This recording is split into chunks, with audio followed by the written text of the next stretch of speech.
Napakaraming mga diskusyon na kung walang approval ng Pangulo ay hindi marirelease.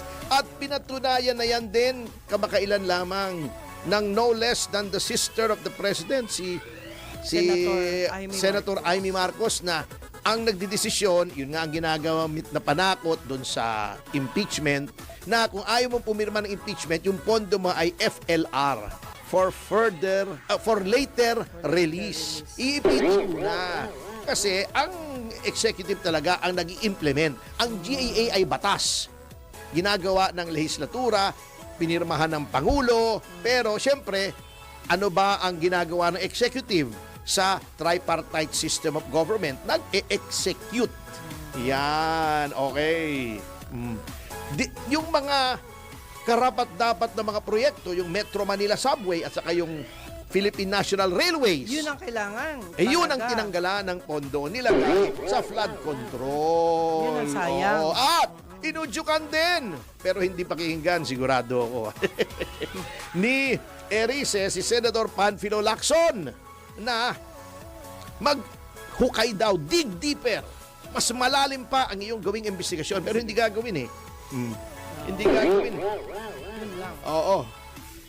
Dahil alam naman natin may pinagtatakpan eh. Kaya ayaw pirmahan ng iba. Ngayon, ito nakakatawa kay Lacson, nanakot na naman.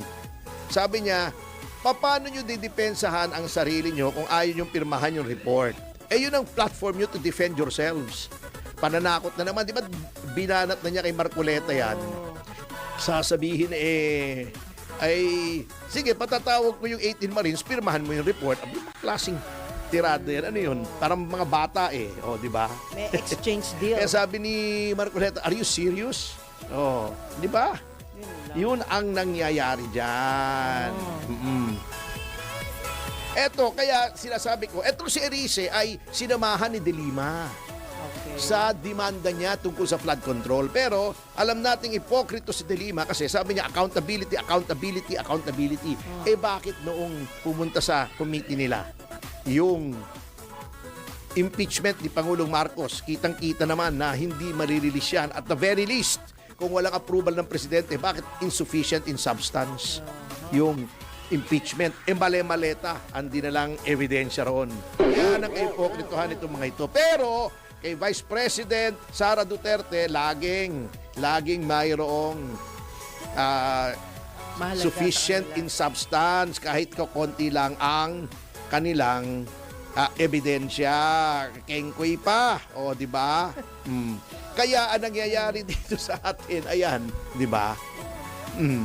Walang closure itong ating flood control. So, hindi na Nag-ICI, di ba? Wala naman nangyari. Ano na? Wala na.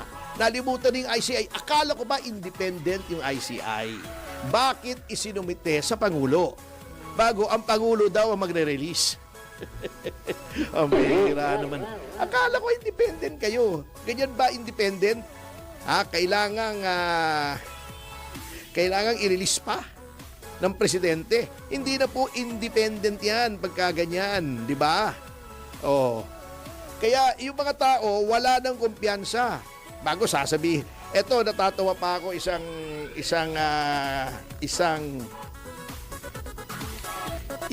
kengkoy, nagsalita si Robin Padilla na sila daw ay sa minority, tututulan nilang impeachment.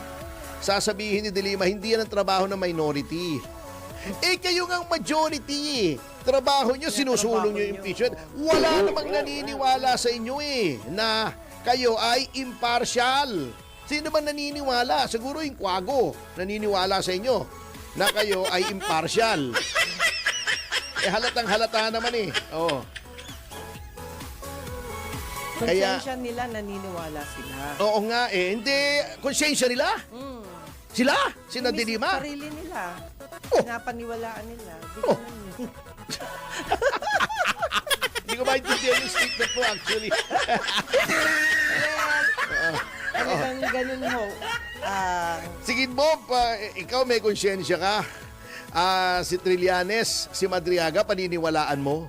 Kaya nga po, binabaliktad ko para maintindihan nila. Alam mo naman, attorney, di ba? Uso ngayon ang baliktaran. Ikaw naman. Hindi daw trabaho na minority. Natutulan yung impeachment. Kung yun ang tingin ng minority na walang basihan. Sila, majority sila. Di ba, nagpustahan na nga kami niyan. Hindi pala kami nagpustahan, nagipagpustahan ako, walang pumusta kasi alam nila, matatalo sila sa pustahan. Anong pusta ko? 100,000 mo, manalo ng 1,000,000. Ipapasayan ng House, magpa-find ng probable cause. Sabi ko, bakit? Hindi dahil may probable cause, kundi dahil preordained na yan. May instructions na yan. Hindi pa nagsisimula yan. Ang finding talaga niyan, probable cause na. Kaya ako, willing talaga makipagpustahan kahit kanino eh. Kasi alam mo nang tama ka. Ewan ko kung bakit ayaw nilang makipagpustahan. Mali-maliit na naman ang pwede nilang ibang pustahan. Ay, nako. Talaga naman. Lagot. Yan. Bago ngayon, kinakalimutan nila yung flood control. Katulad ng palagi nating sinasabi rito, ang issue ay flood control. Ayan na. Yang impeachment, politika yan. Kaya wala nang kumpiyansa sa atin ang mga investors, both local and foreign, dahil sa politika. Yang flood control, walang politika yan eh. Talagang meron eh. Bakit? Handang magbalik ng bilyon-bilyon yung mga sangkot, wag lamang idemanda, Yun. which in itself is not only legally but morally questionable.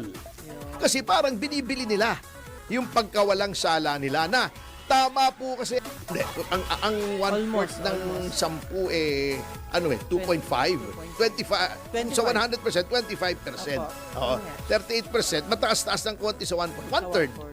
Kasi ang 100, ang 1/4, ang 1/3 is 33. Yes. Oo.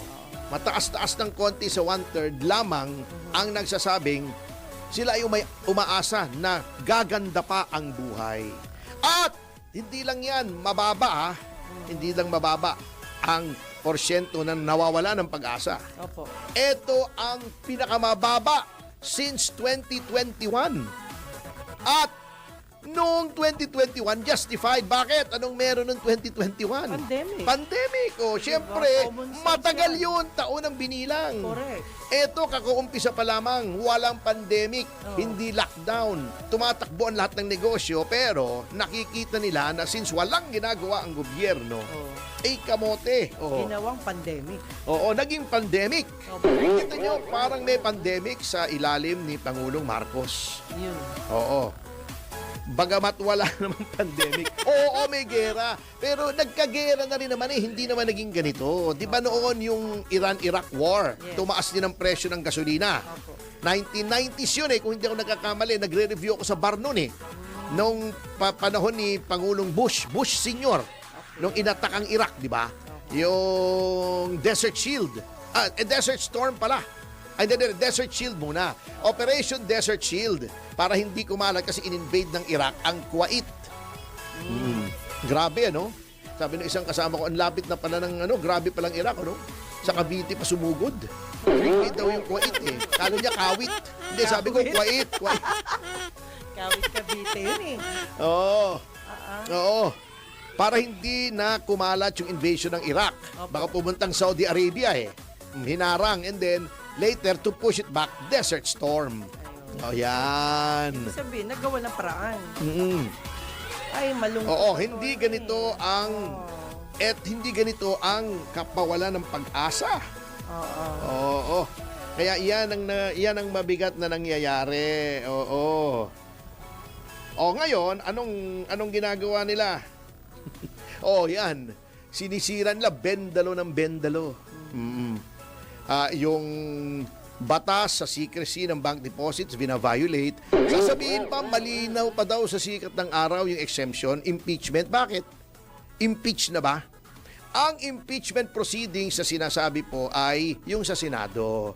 Dahil yon ay hukuman in strictissimi juris, in strict legal contemplation. Hukuman yon.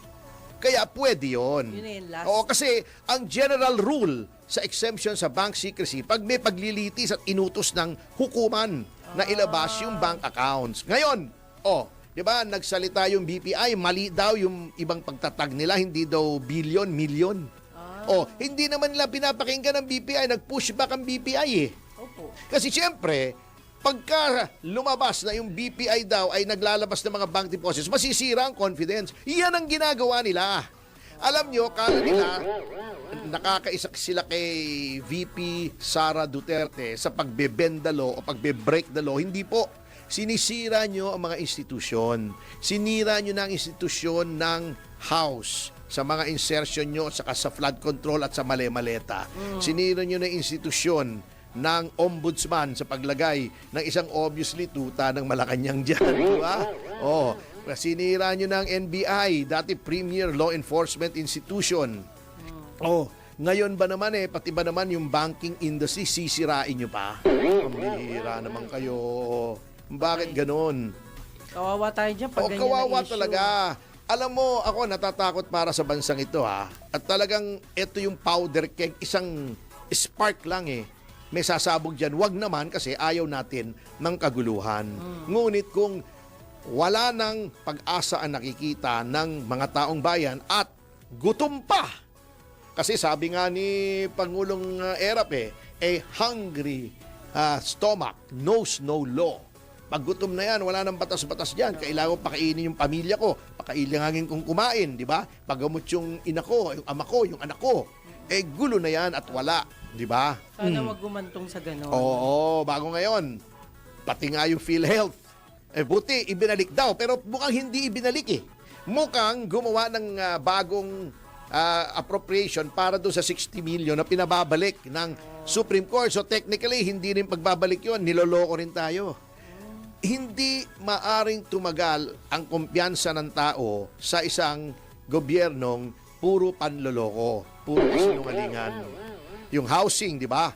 Ilan daw housing ang gagawin? Walang namang nagawa, kukunti lang. Mukhang mas maganda pa yung bahay ng aso. Di ba? Puro kasinungalingan. Yung mga tulay, kiniklaim nila na sila daw may nagpagawa. Panahon pa naman ni Pangulong Duterte. Yung mga ganyan, pagka wala ng kumpiyansa sa iyo taong bayan, delikado na yan. At anyway, malapit na 2028 ay doon na lamang nating ipakita ang ating galit. At sa